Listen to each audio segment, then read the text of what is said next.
የአዲስ አበባ ስታዲየም የትራክ ንጣፍ ስራ ወደ መገባደጃው ደርሷል ተባለ። እድሜ ጠገቡና አንጋፋው የአዲስ አበባ ስታዲየም የትራክ ማንጠፍ ስራው የተጀመረለት ሲሆን አሁን ላይ የስታዲየሙ የትራክ ማንጠፍ ስራ ወደ መጠናቀቂያው ጫፍ ላይ ደርሷል። ስታዲየሙ ከዓመታት በፊት ከፍተኛ በጀት ተይዞለት ሙሉ እድሳት ቢደረግለትም እድሳቱ ጥራት ባለመኖሩ ምክንያት ከእንደገና እድሳት እየተደረገለት ይገኛል።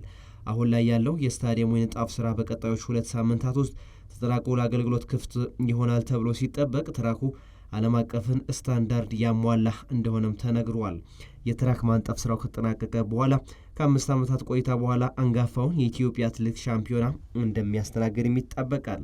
የትራክ ስራው መጠናቀቁን ተከትሎ የሊጉ የመጀመሪያ ሳምንታት ያስተናገደው ስታዲየሙ አሁን ላይ ደግሞ ሊጉ ከብሔራዊ ቡድን ጨዋታ በኋላ ሲመለስ በድጋሚ የሚያስተናግድም ይሆናል።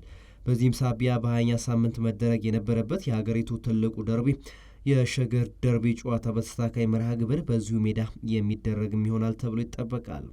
የትራክ ነጠፋው ስራ ከተጠናቀቀ በኋላ በቅርቡ ኢትዮጵያ በአትሌቲክሱ የኢንተርናሽናል ውድድሮችን የማዘጋጀት እድል እያገኘ ሲሆን ይህም ስታዲየሙ እነዚህን ውድድሮች የማዘጋጀት አቅም ይኖረዋል ተብሎ ይጠበቃል።